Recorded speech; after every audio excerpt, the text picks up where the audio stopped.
It's a Thursday, I have tons of filming to do and my hair is just about as greasy as it's ever been. So I'm washing it in the middle of the day, which I never do. Well, it's the morning, but you know, it's not nighttime, there's nobody here. So I thought I would take this opportunity to tell you some of the stuff that I do to my hair because people have been asking a lot of questions about it recently because it doesn't look shit anymore. So come with me into the bathroom. Yeah, we're not gonna do that, but I'll come back in a second when I've washed my hair. All clean. So recently I've been using the Miracle Shine shampoo from Aussie and I'm really enjoying this one. And I've just started using the Stop the Break 3-Minute Miracle. Now lots of people suggested in the last couple of weeks when I've been asking or just mentioning, commenting on the fact that I'm losing a lot of hair. I also said that I don't brush my hair, and that is almost always true, and so many people said something that is so incredibly obvious, I feel stupid for never thinking of it. Obviously, because I'm not brushing my hair, I'm not getting rid of all the hair that my head is shedding, so it's just sitting in my hair and then coming out all over the place. If I was brushing my hair, it would come out with the brush, and that would be that.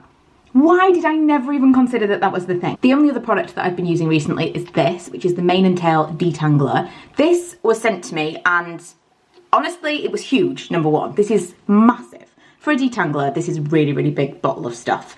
And weirdly, I got 2 of them. And so Ella's got one as well that she's been giving a go. I wasn't entirely sure I was ever gonna mention this because the first time I used it, not keen on the smell. I don't know what the smell is, but I don't like it. But that first time that I used it, my hair was so nice for the next 2 days. I just couldn't quite put my finger on what I'd used differently, and I realised it was this.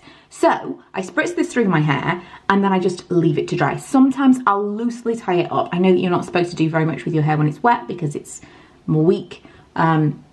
Sometimes I will loosely tie it up. I know that you're not supposed to do much with your hair when it's wet because it is weaker, but I do sometimes like clip it up, or I'll use something to kind of loosely get it off my face. And then later on, I'll just kind of take it down and leave it to dry completely. I can't remember the last time I used a hairdryer. In fact, my hairdryer lives in Ella's bedroom now. I very, very occasionally might bust out my, what's it called? Babyliss Big Hair. Love that thing. I used to love it a lot more than I do right now. When my hair is a little bit shorter, it gave me so much volume and just looks so polished with so little effort. So if you've never been very good at giving yourself kind of an at-home blow dry, I would highly, highly recommend that. It is a really, really cool tool. But really don't use that very much either right now. So I'm going to leave my hair to dry naturally, show you what happens to it with no outside intervention, and then maybe we'll do something a little bit different. So this is an hour and a half of drying time. Number one, my hair has got a natural texture to it. For a long time, that was something I was trying to fight against because it was damaged and it didn't look good. It was just frizzy and broken and all that. I mean, I haven't actually had my hair cut for about a year, so it definitely does need a trim. There are split ends all over the place, and occasionally I'll see a photo and think, yeah, okay, I need a trim. I've got just like a halo of frizz from time to time, but most of the time it looks okay. And when people ask me about my hair and they ask me how I'm styling it, chances are I've done absolutely nothing to it. So normally I wash my hair at night time, leave it to dry, put it up in one of those twisty bobbles that doesn't leave a kink, and then in the morning, the fact that I've had it up in a bobble all night, it's kind of straightened out this section, leaves the ends a little bit wavy, and it kind of looks like I've styled it, but I haven't. And that is kind of the secret to my hair. That is what I do almost all the time. Very occasionally I'll put some oil or some serum in it if it's looking a little bit dry on the ends, but other than that, really seriously, nothing. Like I say, I rarely even brush it. If I do want it to look a little bit more polished, then obviously I can give it a brush through, but chances are that's just going to create frizz unless I'm prepared to do some more styling.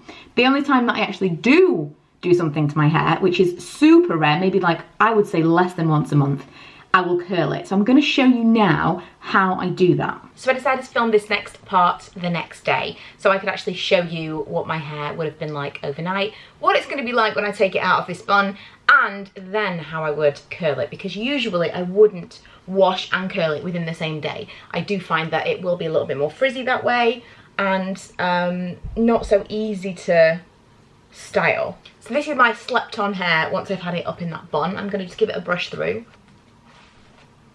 Now I don't ordinarily brush it, I would normally kind of just zhuzh it, but as you can see, the whole thing of having it up in that bubble has kind of given it a style without me doing anything to it, which is crazy, and something that I wanted to be totally transparent about because most of the time I'm not doing anything to my hair. This is just what it did. So what I used to curl it is this. It is the Cloud9, I don't know, it's a conical wand.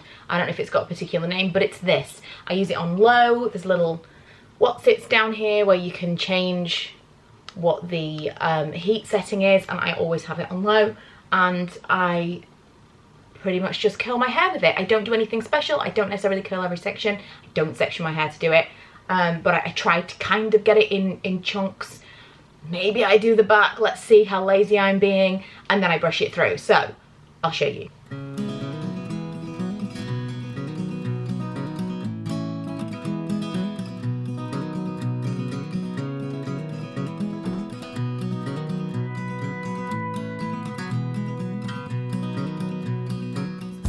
So I curl it once. I feel like I've done this tutorial years ago when I had much shorter hair, and this is always how I've curled my hair. I curl it once, leave it to cool a little bit because it kind of sets the curls, then I brush it through, and then I curl it again.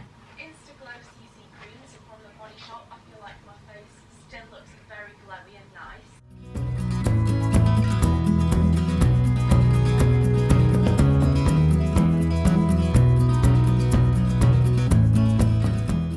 That is going to be me. I'll brush it through again in a second. I think before I do that, I'm just going to choose a different lipstick because I'm not feeling this. Okay, I changed my lipstick, and I also put a little bit of setting spray on, so I might look a teeny bit shiny right now because I need to powder it when it's set completely. But it's time to brush out the curls.